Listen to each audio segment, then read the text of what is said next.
Welcome to Carlisle Station, the northern terminus of the West Coast Main Line Preston to Carlisle route. Situated on the West Coast Main Line, this Grade 2 listed structure oversees a wide range of services throughout the day. Its location is some 102 miles southeast of Glasgow Central and 299 miles northwest of London Euston. Looks like there's a missing route map over there. Let's head over to it and fix it whilst you are here.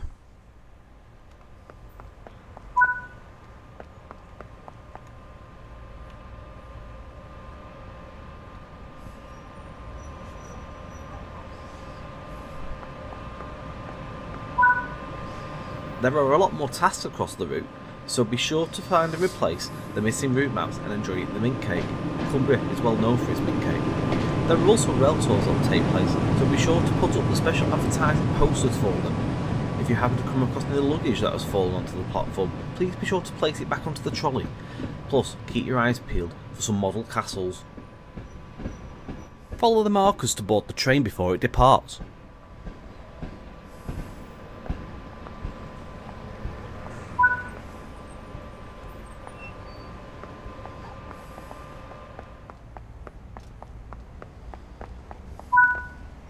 Take a seat anywhere you like.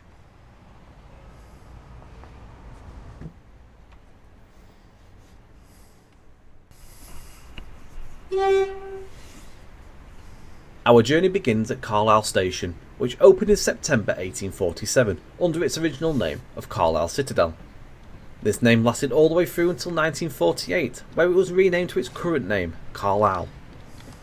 The station is a key part of the West Coast Main Line from London to Glasgow, as it forms the central point of the route and is an important interchange for trains through the northwest of England, Scotland and beyond. It provides connections from such places as Newcastle along the Tyne Valley, Leeds via the Settle and Carlisle route, along with the Cumbrian coast. Trunk services for Glasgow and London also serve this important station. This is the British Rail Class 87 electric locomotive in the BR Blue livery. You are currently sat on board a Mark IIIA coach. The Class 87, nicknamed vans, were introduced between 1973 and 1975, with a total of 36 locomotives built. The loco was designed in conjunction with the extension of the West Coast Main Line between Weaver Junction, Preston, Carlisle and Glasgow as a high-performance locomotive which could tackle and maintain speeds along the route, which was especially required in the challenging northern half in areas such as Shap and Beatock Summit. These powerful locomotives have a top speed of 110 miles per hour, which means they can keep up to the timetable with ease. Alongside the Class 87, you will also be able to drive the BR Class 47 diesel locomotive, the BR Class 08 diesel shunter, and the BR Class 101 diesel unit. These locomotives will provide you with a wide variety of experiences, meaning you can drive all kinds of services, including passenger, freight and parcel trains. Tap into what the West Coast Main Line has to offer, with a wide variety of changing scenery, from local rail travel to the seaside town of Morecambe to the high-speed services that run north and south, or take things back a notch, driving freight services along the route. The choice is yours.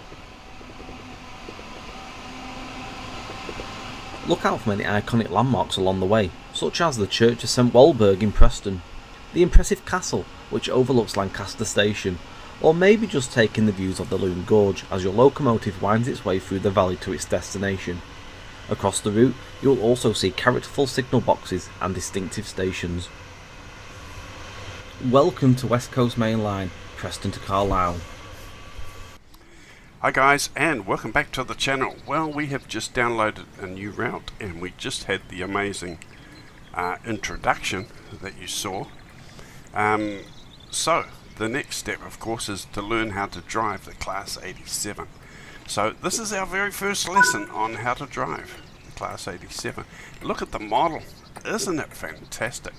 Now some of the big time YouTubers and train experts are saying that this is the best rendition of a train that's ever been produced for Train Simulator, Train Sim World 3, 4, 5, whatever. This is the most amazing rendition or replica of a train simulator that's ever been produced for Train Sim World game, full stop. I mean, just the modeling and the texturing. Look at the aging and the weathering on this train. It just looks amazing. It's really stunning, guys. I'm not a train expert, but I'm going what the train experts and the simulator experts say. They say this is just fantastic. The best one ever. The Black Prince is the name of this train. Apparently when you render in, the train always has a different name, which is pretty cool. So before we get on to my new route that we just downloaded and installed, the first thing we need to do, of course, is to learn to drive the Class 87. So here we go. Let's get on board, shall we?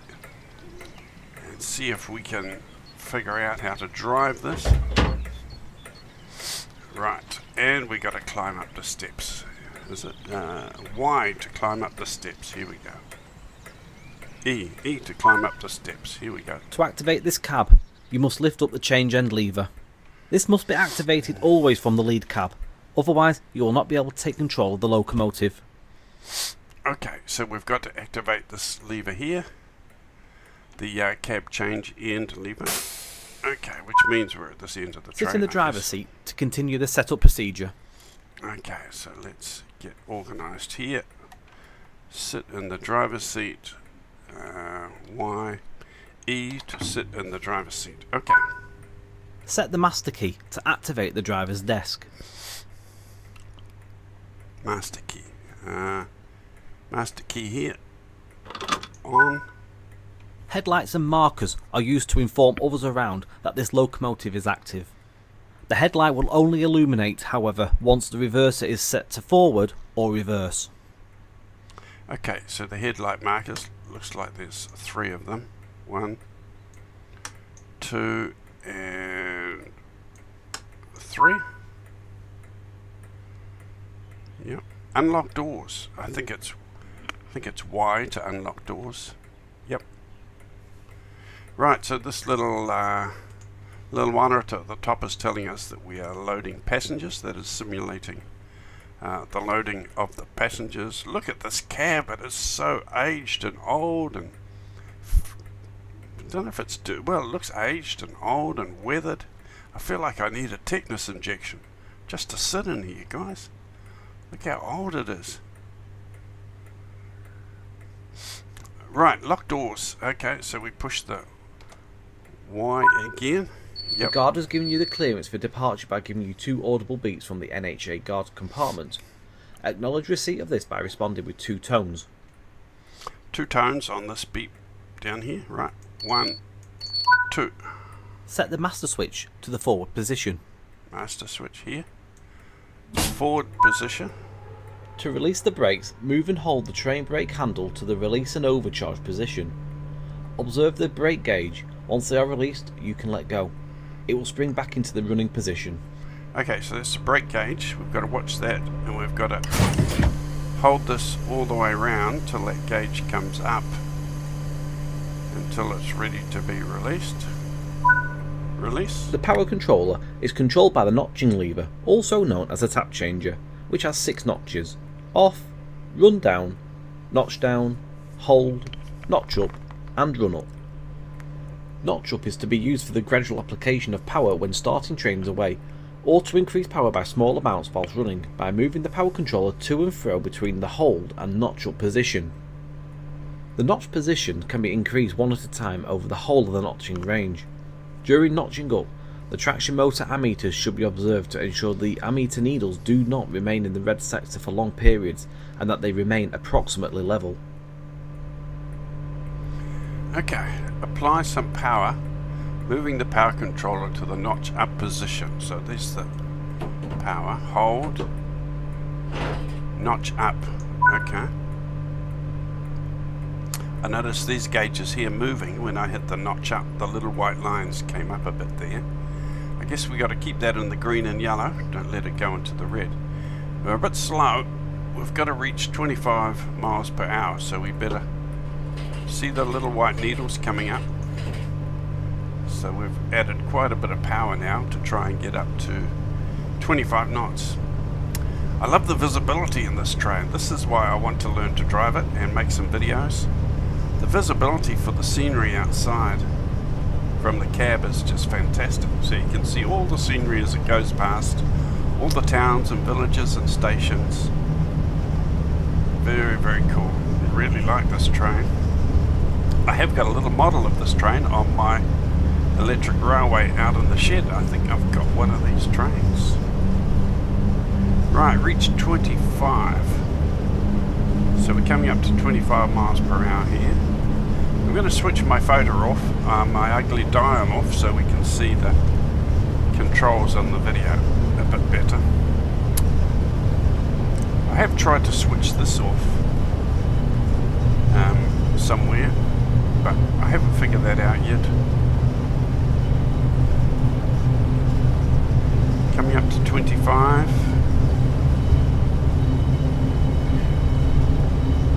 No, I don't want to add a lot more power because, well, it might be too hard to slow down if I get up too much speed. We are at the training centre, guys, in Train Sim World 5, which is the same training centre in Train Sim World 4, but beautiful scenery. It's just a big loop, place where they used to train engineers and train drivers. Right, coming up to 25 miles per hour. Then I guess we'll get some more instructions. Maximum speed 110. Oh my giddy! Can you imagine going 110 miles an hour in this old crate, in this old tin can? My God! I guess we're going to try. Going to try that out, aren't we? Let's give it a bit more juice. Get up to 125 miles per hour.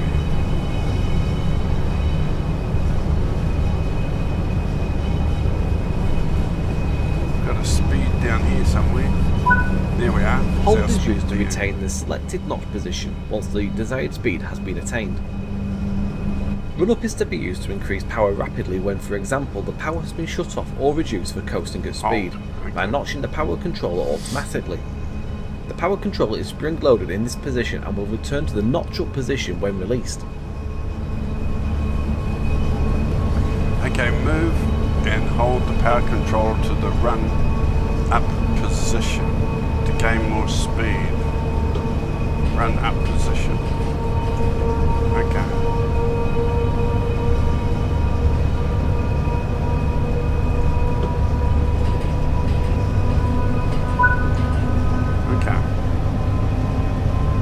Moving now. We're moving, guys.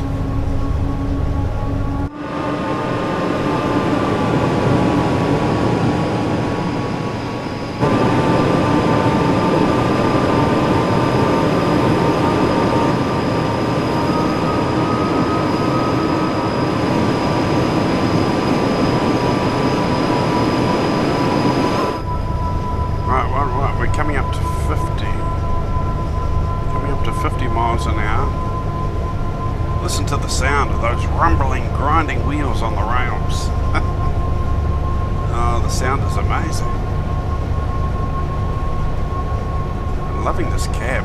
It's fantastic. Beautifully done.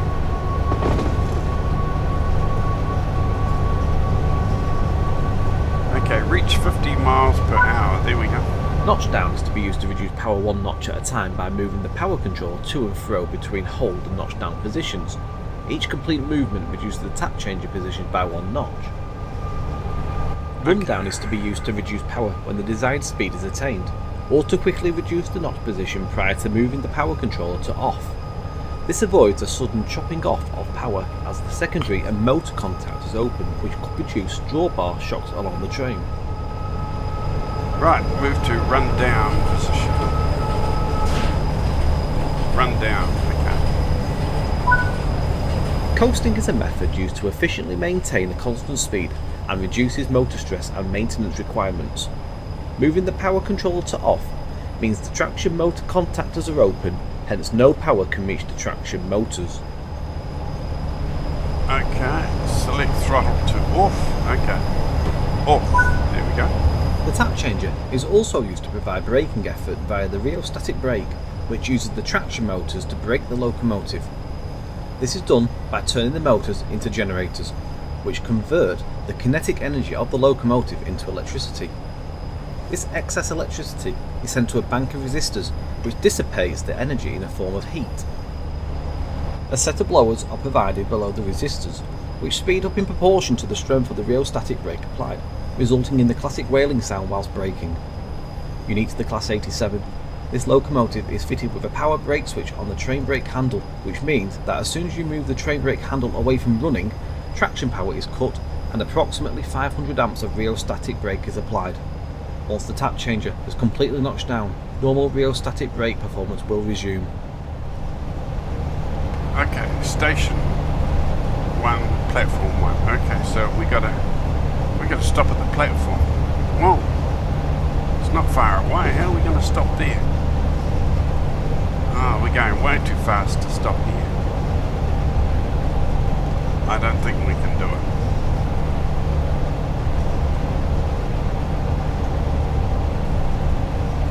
We definitely can't do it. I think we're going to have to go around the circuit again, guys. As you can see, it's a big loop, so we'll have to go around again and then start slowing down a bit earlier.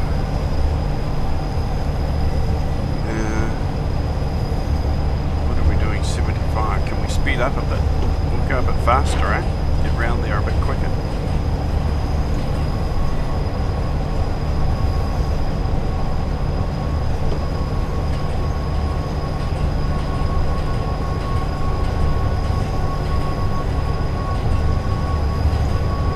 Bringing these needles up a bit adds more power, so we're speeding up now. We are smoking.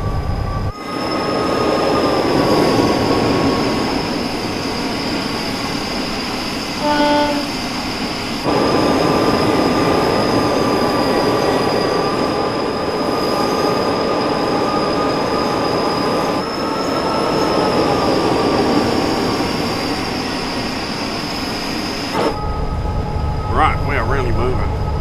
Oh well, we're up to 50, coming up to 60. Not really moving. We better keep an eye on our map so we don't overshoot the station again. Look at this training centre. Look how we've got the inner loop and the outer loop. We've got all this area here, the shunting yards. It's amazing, guys. The training centre is just so incredible. Whoops, okay. Raining, we got some rain. We got some wipers somewhere too. Where are our wipers? Wipers.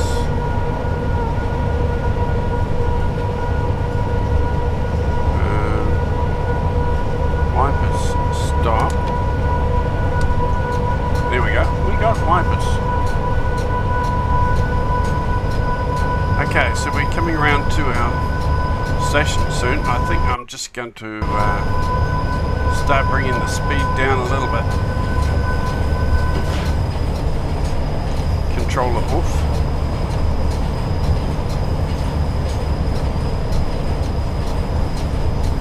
So I notice our speed coming down very, very slowly. And we are still fair honking it. I might just bring the brakes down to the first application just to get our speed down a little bit to around 25.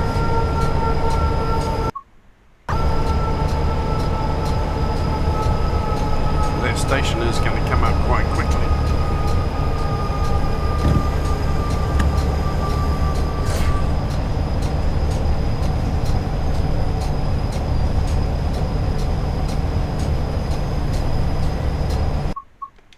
Not the station there, is it? No.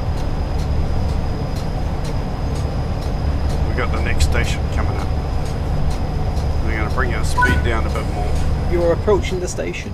Begin applying a small amount of braking force by moving the brakes into the braking range.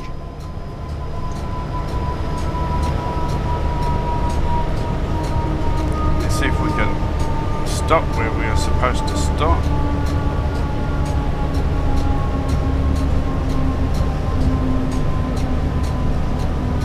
I need a bit of practice with this guide, so don't expect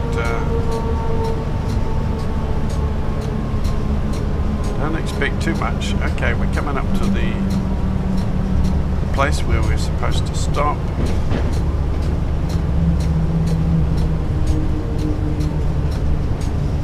We're going to stop too early, I hope not.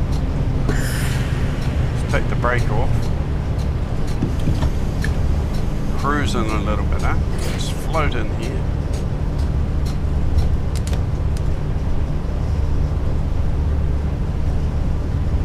Just let it cruise in by itself.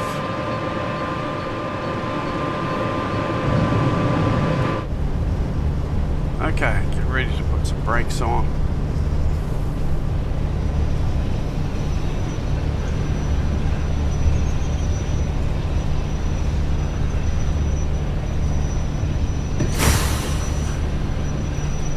Go. Objective complete. Unlock doors. Unlock doors. Well, that was our objective, guys. We completed our objective. We started at the train, got up to the right speeds, and stopped where we were supposed to stop. What a lovely looking locomotive, guys. If you don't have this one in your train collection, I really recommend you get this one, guys. It's just getting such good reviews. You can open the window there. And our next mission is to head out onto the route and deliver some passengers. That will be our next goal. Unlock doors. Push the Y.